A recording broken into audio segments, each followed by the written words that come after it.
గాజుల రామారంలో Hydraa operation చేసిందట. ప్రభుత్వ భూమిలో బడాబాబుల అక్రమాలు అంటారు.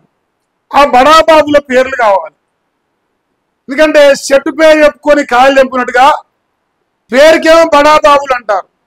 ఆడ మీరు ఊళ్ళకొచ్చేదేమో నిరుపేదలై, తినడానికి తిండి లేనులై, అంటే రెక్కాడితే కానీ డొక్కాడని జీవితాల పైన మీరు మట్టి కొడతారు.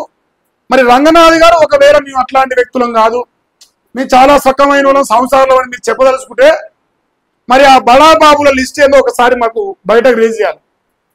గాజుల రామారం గుర్తుకొచ్చింది కానీ ఫాతిమా కాలేజ్ గుర్తురాదు. గాజుల రామారం గుర్తుకొచ్చింది కానీ తిరుపతి రెడ్డి ఇల్లు గుర్తురాదు.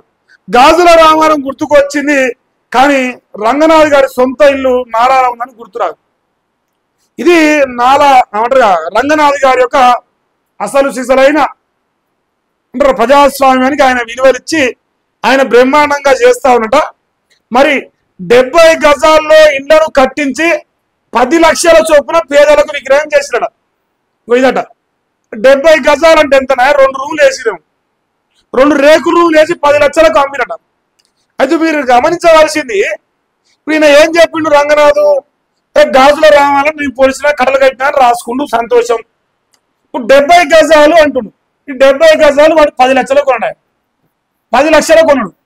ఇప్పుడు ఆల్రెడీ ఈ వెంచర్ అయిపోయింది కదా. ఈ 10 లక్షలు పోయి ఎవరైతే వాడు దొంగనా కొడుకుంటూ ఆ దొంగ చేతిలో పడ్డాయి కదా. ఇప్పుడు వాడు తోసుకుండు కదా 10 లక్షలు. ఇప్పుడు ఈ ఇల్లు కూలగొడితే ఎవరికి నష్టం అవుతుంది? ఆల్రెడీ 10 లక్షలు కట్టి మాకు ఇల్లు వచ్చిందని మురిసిన పేదోళ్ళకి నష్టం జరుగుతుందా? లేదంటే దొంగనా కొడుకు ఎవరైతే దొబ్బిపోయిండో వీనికి నష్టం జరుగుతుందా? ఎవరికి జరుగుతుంది? ఇప్పుడు ఒక కన్స్ట్రక్షన్ కంపెనీ ఉంది, వాడు ఒక ప్రాజెక్టు చేసిండు, వెంచర్ వేసిండు, అమ్మేసిండు ఫ్లాట్లల్లా.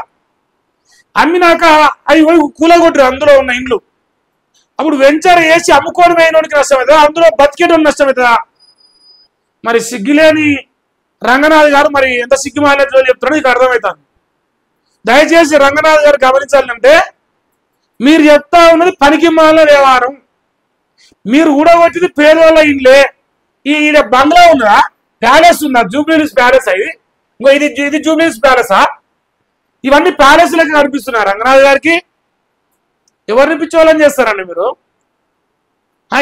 ఇంకెన్ని రోజులు చేస్తారండి? మాకు అదే డౌట్స్ వస్తా ఉన్నాయి. ఇంకెన్ని రోజులు చేస్తా ఉంటారు ఇట్లా ప్రజలను? ఇంకేందా? ఒక్క నిమిషం. కబ్జాల నుంచి 30 ఎకరాలకు పైగా భూమి కట విముక్తి లభించడం, నివాసాల జోలికి వెళ్లకుండా అక్రమ నిర్మాణాలు తొలగించడం. నివాసాల జోలి కంటే బలిసినోని ఇల్లు ముట్టుకోలేదేమో మరి మేబీ. ఆల్రెడీ భూవకు లేని వాళ్ళు వాళ్ళు ఆన్నో ఇన్నో అప్పుదో సప్పుదో తెచ్చుకొని కొనుక్కుంటేనే వాళ్ళకి ఉలగొచ్చింది. నివాసాలకు మేము హాని కలగకుండా అంటే ఈ ఉలగొచ్చిన మనిషి కదా, వాడు ఆడ అమ్మకాయ గుట్లే, వాడు కడుపు కన్నం తినట్లేదు, నువ్వు ఒక్కనే తింటామని. అది చేసి ఇక్కడ ఈ సరిహద్దు ప్రాంతాల్లో ఉన్న బడా బాబులై జూబ్లీహిల్స్ ప్యాలెస్ లాంటి ప్యాలెస్లు ఏమో కూలగొట్టలే. తిండికి తినమెత్తుకులు లేక ఆన్నో ఇన్నో అప్పు తెచ్చుకొని పెళ్ళం పుస్తలు అమ్ముకొని ఓ 10 లక్షలు పెట్టి ఇంత గూడు కొనుక్కుంటే అది కూలగొట్టింది రంగనాథ్. శబ్బాష్, ఇదేనా నువ్వు ఒడిసి కడ కట్టింది? నాకు గట్టినే కనిపిస్తాను. నువ్వు ఒకవేళ మునగాడవైతే నువ్వేం పీకాలంటే, ఎవడైతే ఆ వెంచర్ వేసిండో ఆ వెంచర్ వేసిన దొంగల ఫస్ట్ గొర్ర గుంజుకొచ్చి వాడిని చెంపలకు పల్ల జరిసి ఆ 10 లక్షలు ఫస్ట్ వాళ్ళకి ఇప్పియాలి. వాళ్ళకి ఇప్పిస్తే అప్పుడు నువ్వు మునగాడి అవుతావు. కూలగొచ్చి పోతే దద్దమ్మ అవుతావు అని బతుకుల మన్ను వస్తుంది. వాడు దొబ్బిపోయా 10 లక్షలు. నా 10 లక్షలు వస్తాయా? వాడు ఇస్తాడా కూలగొట్టి అంటే? గిలేదా ఎంత ముద్ద రాసిన ఇంకా పేపర్లో. ఈ బ్రోకర్ గాడు, ఈ వెలుగు పత్రిక నడిపే బ్రోకర్ గాడు రాస్తూనే ఉంటాడు ఇట్లే. 15,000 కోట్ల విలువైన ల్యాండ్ కు కంచె వేసే పనిలో అధికారులు. అంటే దాదాపుగా 50 కోట్ల ఎకరం అనే 50 కోట్ల ఎకరమా 30 ఎకరాలు అంటారు కదా. సరే, ఇక కూల్చివేతలు అడ్డుకునేందుకు బాధితుల యత్నం. అంటే బాధితులు అంటే ఇప్పుడు ఈ బలిసినోడానే ఎన్ని కోట్లకు వీళ్ళెన్ని కోట్లకు ఉంది, వీళ్ళెన్ని కోట్లకు వీళ్ళగా ఇప్పుడు అడుక్కున్నది. బాధితులు అడ్డుకుంటున్నారు, మేము బడాబాబులే ఊలకొట్టినాం అన్నాడు. ఇప్పుడు సింపుల్ గా మీకు కావాలంటే మళ్ళీ చూపిస్తా. బడాబాబులు అక్రమాలు అని చెప్పిండు. బడాబాబులు వీళ్ళకు ఒంటి మీద చక్కగా బట్టలు వేసుకోలేని పరిస్థితిలో ఉన్నోళ్ళు బడాబాబులా? బాధితులు వచ్చి అడ్డుకున్నారు, మేము పీక్ కడలు కట్టినాం, అడ్డుకున్నా మేము మునగా లెక్క పొడిచి కూలగొట్టాం, మాయ జాగిరైనట్టు అని చెప్పేసి అనుకుంటారు కదా. ఓకే, సంతోషం. కానీ మీరు కూలగొట్టింది ఇక్కడ క్లియర్ కట్ కళ్ళకు తెలుస్తాను ఎవరు కూలగొట్టరు, ఏ సంగతి, మీ సకదానం ఏంది, మీ కొస ఏంది, మీ మొదలైందని అర్థమవుతుంది అక్కడ. ఎవరు పిచ్చోళ్ళని చేస్తావా నువ్వు? రంగనాథ్ అనేటానికి పెద్ద లంగనాథ్ అని చెప్పేసి మన సూరన్న అంటాడు సూరన్న టీవీలో. ఇంకా పెద్ద పెద్ద పెద్ద డైలాగులు వాడుతుంది, నేను అవి వాడను. కానీ మరి నీ కర్మ, నీకు మశంబోరు మీద కూర్చున్నట్టుంది. రేపు 2008లో కొత్త ప్రభుత్వం ఏర్పడితే ఫస్ట్ జైలు పోయేది రంగనాథే. అప్పుడు నువ్వు ఇక వండుకోవాలి కదా, చెమ్మ చెక్క చెమ్మలేసి మొగ్గ, అప్పుడు వాడుకోవాలి పడలు అలా వండుకో. నీ బతుకదే అయితే లాస్ట్కి చెప్తినకపోతే.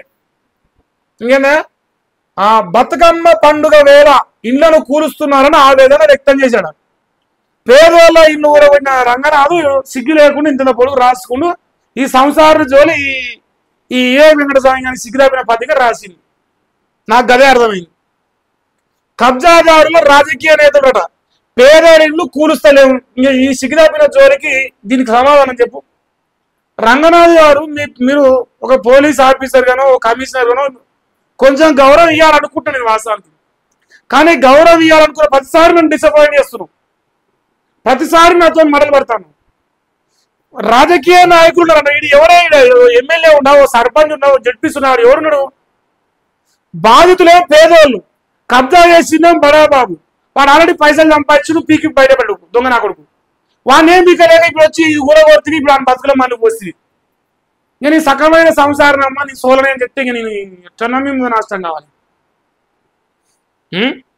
చూడరే, కమర్షియల్ షెడ్లు కాంపౌండ్ వాళ్ళు అక్రమ కట్టడాలే తొలగిస్తున్నాం, ప్రభుత్వ భూములు స్వాధీనం చేసుకుంటున్నాం, హైడ్రా కమిషనర్ రంగనాథ్. చలో సంతోషం, ప్రభుత్వ భూమి గుంజుకోవద్దని ఎవరు అంటలేడు.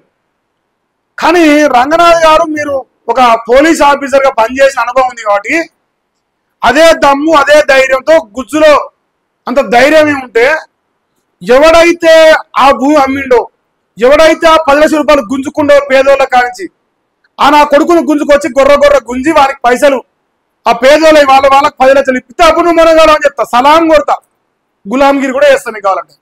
కనీసం పనికి మాలిన సౌట వార్తలు రాసి నేను పొడిచిన కళ్ళ కట్టినట్టే నేను నమ్మను. సో దయచేసి రంగనాథ్ గారు, మీరు పేదోళ్ళ ఊరగొడతారు తప్ప బలిసినోని ముట్టుకోరనే విషయం మాకు తేలిపోయింది. ఒకవేళ లేదు నేను మొనగానని నువ్వు నిరూపించుకోవాలనుకుంటే మరి దయచేసి ఆ ఫాతిమా కాలేజ్ అనేది వచ్చింది, మన తిరుపతి అన్న ఇల్లు అనేది వచ్చింది, మరి అయ్యేమన్నా ఊలగొచ్చి అవసరమైతే ఇంకా నీ ఇల్లు కూడా ఊలగొచ్చి అప్పుడు నువ్వు నిజమైన నిజాయితీ పడైన రంగనాథ్ లెక్క మారి నీ సకమైన సంసారాన్ని నా అంత మంచోళ్ళు లేదని చెప్పుకునే ప్రయత్నం చేయి. కానీ ఇంత దుర్మార్గంగా పేదోళ్ళ ఇల్లు ఊలగొచ్చి నా అంత మంచోడే లేడు, నీ సొక్కం పూసను, నీ శుద్ధ పూసను, నీ నిగురు వేసినాను పత్తిత్తు ముచ్చట్లు చెప్తే నమ్మరు పెద్దగా. జనాలంతా పిచ్చోళ్ళు ఎవరు లేడు ఇక్కడ. అయితే గీత నువ్వే లాస్ట్కి పిచ్చోళ్ళు అవుతావు మా చేతిలో. మమ్మల్ని పిచ్చోళ్ళని ఆశపడకు. మరి రేవంత్ రెడ్డి నమ్ముకొని బాగానే కష్టపడుతున్నావు, కానీ రేపు సిప్ప చేతిలో పెడతారు రేవంత్ రెడ్డి, దానికి రెడీగా ఉండు. మన అంటారుగా పోలీస్ జైల్లో కూర్చొని సిప్పలు గడిగే కాడికి వస్తుంది పరిస్థితి ప్రజలతో పెట్టుకుంటే. అదే ఒక వార్త.